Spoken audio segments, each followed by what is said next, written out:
송 전 대표가 자진해서 출석하려는 목적 역시 이와 비슷하다는 분석이 나옵니다. 향후 검찰이 구속영장을 청구할 가능성에 대비해서 나는 이렇게 수사에 적극적으로 협조한다라는 점을 강조하려 한다는 건데 여러 가지 해석이 나오고 있습니다. 최민기 기자입니다. 6장 분량이나 준비해온 송영길 전 대표의 입장문은 대부분 윤석열 정부와 검찰에 대한 비판으로 채워졌습니다. 물론 사과도 했습니다. 2년 전 민주당 전당대회 금품수수 논란에 대하여 송구스럽고 죄송하다는 말씀을 드립니다. 그러나 재작년 당대표로 선출된 전당대회에서 돈봉투 살포에 관여한 혐의는 사실상 대부분 부인했습니다. 제기된 일부 증거인멸 정황에 대해선 방어권을 강조했습니다.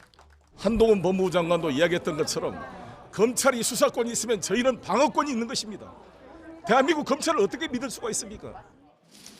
특히 송 전 대표와 직접 돈봉투를 뿌린 정황이 담긴 강래구 한국감사협회장의 녹취에 대해선 강 회장의 구속영장이 기각되지 않았느냐고 반문했습니다. 후원 조직, 먹고 사는 문제연구소와 관련해선 회계장부를 분석하면 되는 일이라며 경선 자금으로 한 푼도 가져다 쓴 적이 없다는 취지로 답했습니다. 그러면서도 잇따라 공개된 녹음 파일 속 돈봉투 살포 정황을 모두 부정하는 것이냐는 질문엔 이렇게 여지를 남겼습니다.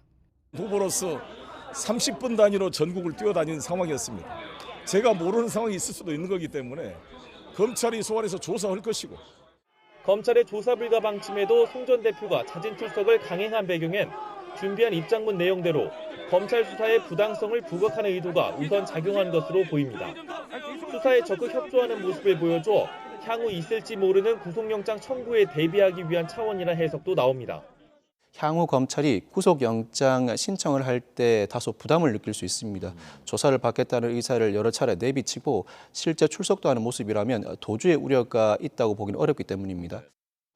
실제 비서 성폭행 혐의로 실형이 확정된 안희정 전 충남지사의 경우 과거 잠적 나흘 만에 자진 출석한 이후 검찰이 청구한 구속영장이 2차례 모두 기각되기도 했습니다. 사전 조사나 면담을 통해 검찰이 준 패를 미리 탐색하려는 의도도 있었을 거란 해석도 나오는데 검찰의 거부로 달성되지 못했습니다. 검찰은 송 전 대표의 자진 출석 의도와 무관하게 압수물 분석과 주변 조사에 더 속도를 낸다는 방침입니다.